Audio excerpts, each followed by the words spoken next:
Hey guys, hope you're all doing well. Just some more updates here on the 260Z, the progress so far I've been working on.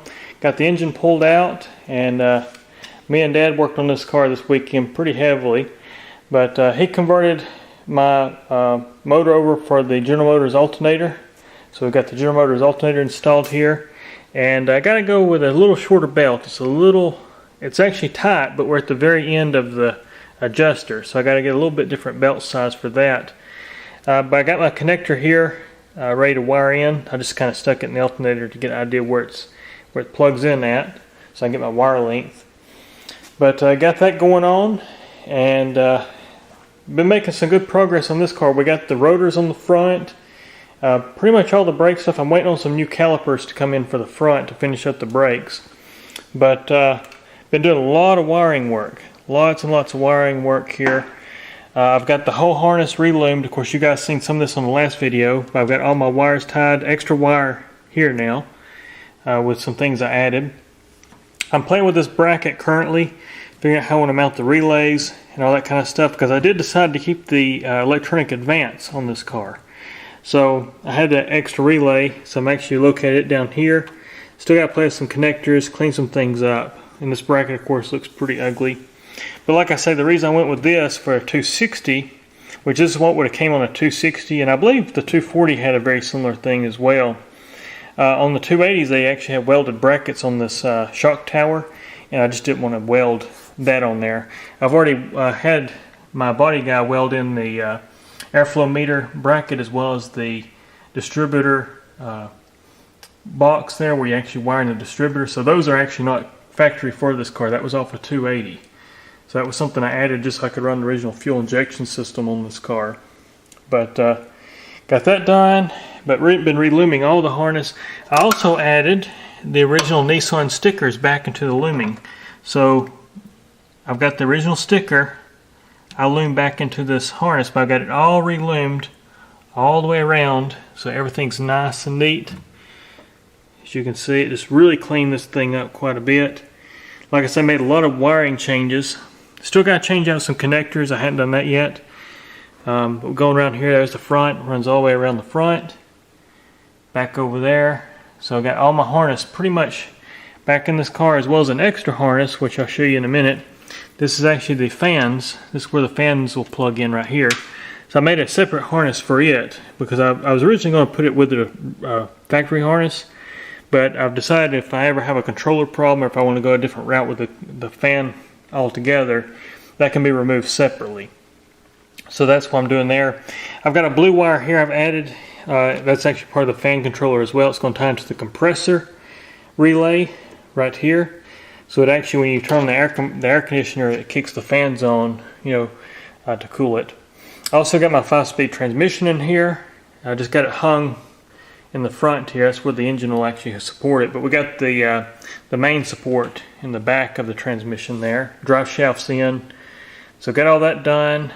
Last video I showed you the brake booster was in, but now we got the master cylinder and everything plumbed, tightened up, and really just waiting for the front calipers to bleed all that.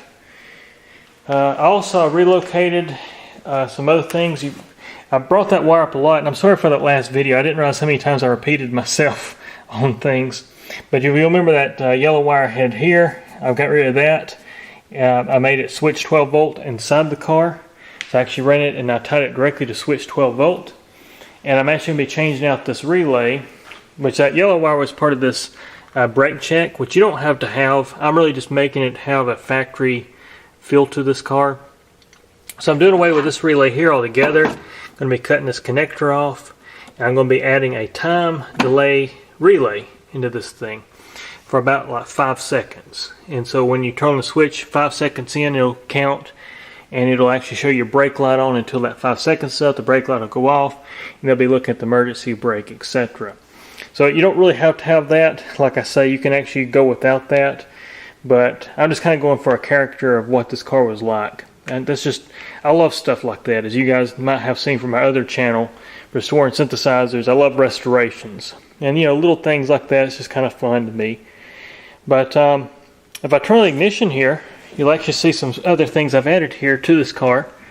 So So inside the glove box, we have a fan controller and a wideband air fuel mixture gauge, which you can see it counting down. I don't have the O2 sensor connected, so I don't have to worry about burning anything up or damaging anything. But basically I've got that gauge fixed where we can actually take it out of the car for tuning. So I wanted to make it on a long harness like so. Sorry, I'm still working on this, but I've got a loomed harness here. It comes out, I can set up on the dash like that right there. When I want to actually do a tune on the car, I can go out there and adjust everything while looking through my windshield. So that's going to be a really handy kind of option there for that. But the fan control, I'll get a light here so you can kind of see what it looks like in here. So maybe this light won't be too bright. Yeah, there's my fan controller back there, which is programmable. I can actually program everything about it. I just mount it in the back of the glove box, and just trying to keep things kind of neat there. But I'm going to build a bracket that this wideband meter will fit into, so when I actually put it in here, it'll kind of lock in place. That's what my goal is. And then actually make a nice stand, so when I put it up here, it'll stay upright. That's what the plan is. But what's nice is you shut the glove box up, and it looks like there's no modifications. That's kind of what I was after, keeping it looking clean, stock. But then you've also got some nice updates here for tuning purposes, and just a much more reliable fan system than the mechanical fan that we had originally. So just some nice stuff there. But I also got everything pretty much wired under the dash here. I'm still waiting on a few things to come in. I got my grounds just kind of tied here. But I got to get some nice solder-in terminals so I can actually connect all this to the ground of the body. But under the dash here, we've got the ignition module installed. We've got all the harness. Of course, you can see all the new looming throughout the harness. This is our fan harness here. And this yellow wire I've added right here, this is our 12-volt switched, which is the wire I tied in that green wire, brought it on out as a yellow wire. And that's now our switched 12-volt line. I've just kind of got it in here and got it where we can actually tie into it if we need to in the future. So it'll be just kind of a nice reference point in this car. Got our fuse, 3-amp fuse for our O2 meter. And of course I got some other wires I'm still, like I say, working on. But pretty much everything that's Datsun related is installed. I cleaned all these connectors very heavily. I used some really good contact cleaner. Some stuff's not real cheap, but I use it actually in my restoration business on synthesizers, and it works really good. So I used the same stuff on this car, and just cleaned everything up real good, tightened some flags, made sure we had good connections, and got all that addressed. But anyways, that's a look at what's been going on so far. It's lots of work, lots of stuff going on, and but very happy with how it's turning out here. It's turned out so good, and I love having these modern features that we have here, stuff that we can actually use to tune this car up. And what's nice is too that actual fan controller shows you the temperature currently. So it's like Fahrenheit 77 degrees. So it actually gives you a readout of what you're doing, and you can program your temperatures that you want your fan to kick on, which is a really nice thing.